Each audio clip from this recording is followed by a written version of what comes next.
consequences of your actions that you laid forth before that change are still manifesting. So some a lot of times people will think maybe, well, I know I made these changes in my life, but why am I still getting the same stuff? Well, I mean, does those two things jive together with you as far as the change? Because you still have unfinished business. You just made it change at this point going forward. Right, and okay. I think there's always going to be something that's unfinished. That's why I say you can't really put a time frame on it, but you can mark the time of when it was apparent and necessary that you have to do something. You have to be willing to deep dive and live to see the end results of the change. Good. Ow, am I getting old and bones popping? Absolutely. Okay, well, the next question is, how will you transform your life from then to now? Ooh, did I write that? Yes. So the transformation excuse me, was a change in mindset. You have to be conscious about every decision. You have to be conscious about every move you make. It's not to say that, because let's just be quite frank, I felt like I've been walking on eggshells for a long time, and it's not any one particular person, place, situation. I think that's why I was having this ache in my shoulder, because I was walking around like, oh my God, living in a moment of perpetual fear of failing, because I was always brought up that failing was bad. But failing is not necessarily bad as long as you learn from those processes and break some shit and see if you can put it back together and make it be better. But the transformation is the reward, if that makes sense. Mm-hmm. But how will you transform your life from then to now? Well, I tell you this much. Instead of feeling like I need to do 15 things all at the same time, the biggest change has to be doing one thing at a time, sequentially, with whatever that next step looks like, and do that, whatever that next step is, every time. That's the biggest transformation for me. And that's how you're going to do it. That's how. Mm-hmm. And I can really resonate with that. Once again, I'm a sixth grader. So as soon as I read that question, I just said, how will you transfer your life from then to now? One moment at a time. Mm-hmm.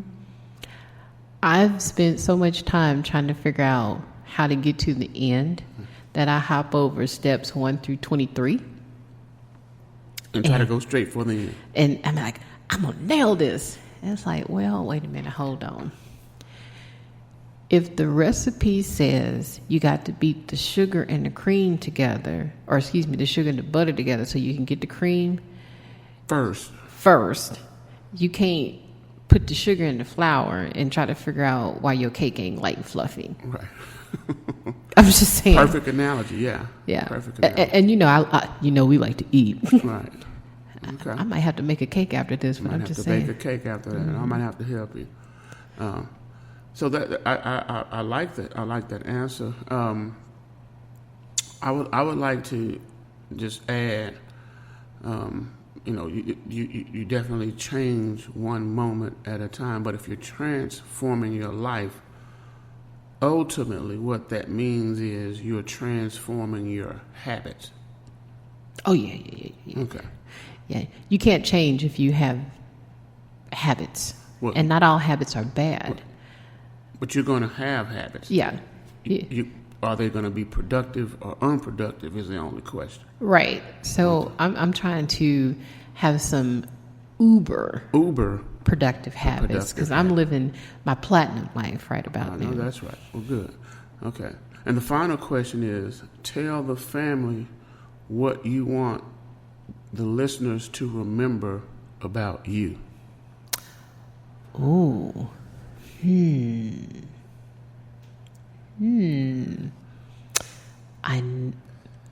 wrote that one too.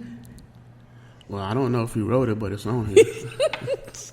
Yeah, that's mine. Oh, okay. You wrote it. Something I want the family to remember about me. Is that Right. Tell the family what you want them to know about you. To remember about me. So I think the biggest thing that I want the family to remember about me is that I learned how to breathe. Okay. Can you expound on that, please? Yes. In yoga, we call that prana. It's the breath. And if you don't get in connection with your breath while you're doing yoga, you'll get tired. You may get dizzy, especially since you're in a lot of inversions, things of that nature, and you can fall out on the damn floor. It's very similar to life. If you walk around and forget the basics, what's going to sustain you through the exercise, through the journey, resting, not always living in I gotta hurry up and do this moment. You'll spend more time going back fixing that which you could have done moment by moment, step by step, to the best of your abilities every time.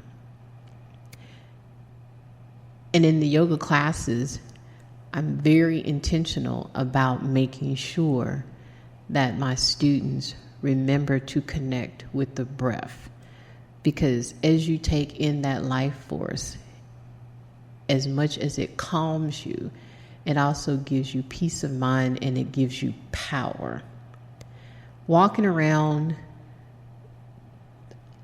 always in a hurry to hurry up and do some half-ass shit, let's just call it what it is, because you feel like you have to do all these things.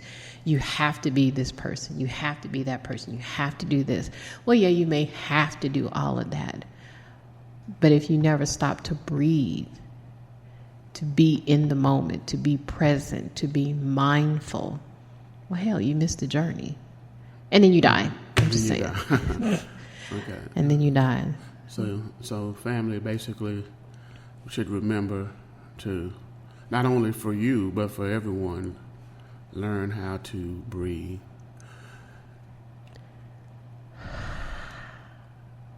All right. Didn't that feel good? It felt good. All right. Well, that concludes the interview. So glad, family, that you were able to sit here and receive such a wealth of knowledge and information, and we appreciate you for sharing your story with us. Any closing comments? Yes. So please go and visit my website at www.innerbeauty.live. There are member sites. There's additional information that's going up all the time. Every once in a while, your girl gets crazy and writes a new blog. And y'all can hit me up and email me and let me know if you liked some of that. As I step outside of my cocoon, because I felt like I was a caterpillar that has been closed up in cocoon, trying to protect myself. I forgot to live. But your girl got some wings now. So look for some up and coming things. I would hope that my interviewee and my ride or die would come back and partake of an interview and some of these crazy adventures on finding ourselves. So stick around and see what that's going to look like. It's going to be wild, y'all. Peace. Peace.